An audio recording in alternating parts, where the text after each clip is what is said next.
बच्चों स्वागत है आपका अपने classes exam study with you में। बच्चों जैसा कि आप सभी जानते हैं कि मैं आज आप लोगों के लिए कक्षा मान लीजिए 10वीं और 12वीं वाले 11वीं वाले बच्चे या हम बोल सकते हैं कक्षा 9वीं 10वीं 11वीं और 12वीं के बच्चों के लिए हिंदी ग्रामर के कुछ मोस्ट इंपॉर्टेंट ग्रामर के टॉपिक लेके आया हूँ। पूरा जो टॉपिक होने वाले हैं बेटा वो पूरे बहुत अच्छे से होने वाले हैं हम लोगों के। ठीक है, पूरे हैंड राइटिंग नोट्स बने हुए बेटा, तो आप इन एक भी टॉपिक को बिल्कुल मिस मत कीजिएगा और बहुत अच्छे से देखने की कोशिश कीजिएगा। ध्यान दीजिएगा बेटा कि जो होने वाला है हमारा वाक्य जो होने वाला है, अब देखिए वाक्य होता क्या है। तो अर्थ की दृष्टि से वाक्य के प्रकार कितने होते हैं, तो ध्यान दीजिएगा आप कि वाक्य पूर्ण अर्थ का बोध कराने वाले पद समूह को वाक्य कहते हैं। मतलब किसी वाक्य का पूरे का अर्थ का बोध कराने वाले। ठीक है, मान लीजिए कि राम खाना खाता है, तो भैया उस वाक्य में बताया गया है कि राम के द्वारा खाना खाया जाता है, मतलब राम खाना खाता है, मतलब कोई उसमें जो है अर्थ बताया गया है किसी समूह का। ठीक है, किसी वाक्य का इस पद जो इतने भी पद है उसमें, ठीक है, जितने भी अक्षर जो है उन सभी अक्षरों के जो है वो समूह का जो है कारण बताया गया है, बोध कराया गया है उसमें, तो उसको क्या बोलते हैं, वाक्य बोलते हैं हम लोग। ठीक है, ध्यान दीजिएगा, देखो ऊपर चलते हैं बेटा हम लोग। तो देखिए वाक्य जो होते हैं वो वाक्य जो बात करते हैं प्रकार के, तो दो प्रकार के होते हैं, अर्थ की दृष्टि से वाक्य और रचना की दृष्टि से वाक्य। अब देखिए अर्थ की दृष्टि से वाक्य को हम लोग समझते हैं, तो अर्थ की दृष्टि से वाक्य की समझते हैं हम क्या बोल रहे हैं कि अर्थ की दृष्टि से वाक्य 8 प्रकार के होते हैं। पहला होता है विधिवाचक सरल वाक्य, मतलब जिस वाक्य से किसी कार्य के होने या करने का बोध हो उसे विधिवाचक वाक्य कहते हैं। जैसे रवि टहल रहा है, बादल गरज रहे हैं, राम पढ़ रहा है, मतलब किसी कारणवश। ठीक है, फिर अगला देखते हैं हम लोग।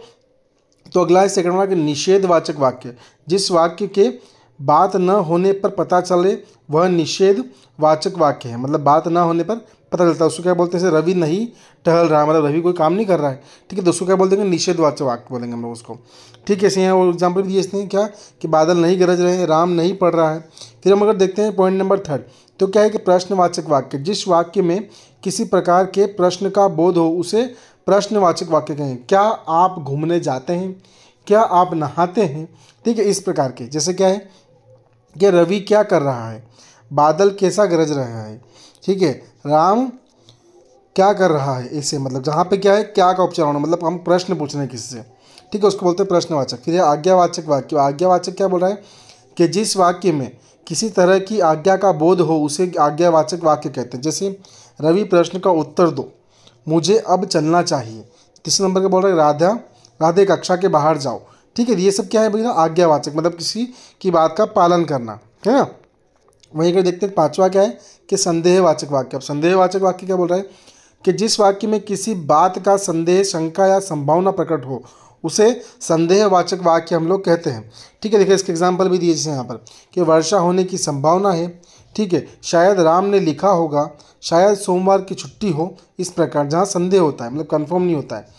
फिर बात करते हैं लास्ट पॉइंट जो हम लोगों का है वाक्य का कि संकेतवाचक वाक्य, जिस वाक्य से संकेत या शर्त का भाव रहता हो, अर्थात एक वाक्य दूसरे वाक्य की संभावना पर निर्भर हो, उसे संकेतवाचक वाक्य कहते हैं। जैसे पानी न आता तो तालाब सूख जाता। ठीक है, यदि आप परिश्रम तो परीक्षा में उत्तीर्ण होंगे। ठीक है, यदि वर्षा हो तो फसल अच्छी होगी। ये सब क्या है, इसमें हमको संकेत बताया जा रहा है कि अगर ऐसा हुआ तो ऐसी ऐसी चीज़ें होगी उसमें। वहीं देखते हैं 7वां क्या है कि इच्छावाचक वाक्य, जिससे किसी प्रकार की इच्छा या शुभकामनाएं प्रकट हो उसे इच्छावाचक वाक्य बोलते हैं। जैसे पहला है क्या है, भगवान तुम्हारा भला करे।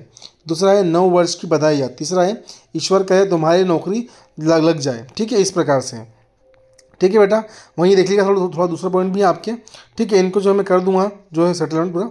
ठीक है, आपको इसका पीडीएफ मिल जाएगा। अब देखिए अब आपकी जो अगली क्लास आने वाली उसमें समास हम लोग पढ़ेंगे। क्या पढ़ेंगे उसमें, समास पढ़ेंगे। पर उसके पहले जो हम लोगों ने आज की क्लास में ये वाक्य पढ़े हैं बेटा, आपसे एक छोटा सा निवेदन है कि आप इन सब के बहुत अच्छे से हैंड राइटिंग नोट्स बनाएं, काफ़ी अच्छे से पढ़ाई करें आप लोग, क्योंकि कहीं ना कहीं यहाँ आपके ये जो नोट्स है हमारा 9th क्लास के बच्चे देख रहे हैं तो भी उनको बहुत मोस्ट इंपॉर्टेंट है। जो 10th वाले बच्चे देख रहे हैं बेटा उनको 11th 12th में डेफिनेटली ही काम आना है, और 10th में भी आएगा ये तो।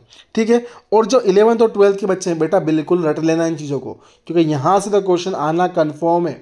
ठीक है। 2 मार्क्स का एक क्वेश्चन आएगा ही आएगा, पहले ही बोल दूँ मैं तो आपको, ठीक है। तो बिल्कुल जितना अच्छा हो सके उतना अच्छे से तैयारी कीजिए। हाँ, अगर आपको हम लोग क्लास पसंद आ रही हो तो एक छोटी सी रिक्वेस्ट आपसे हम लोग ये करेंगे कि प्लीज़ आप लोग चैनल को सब्सक्राइब कर दीजिएगा।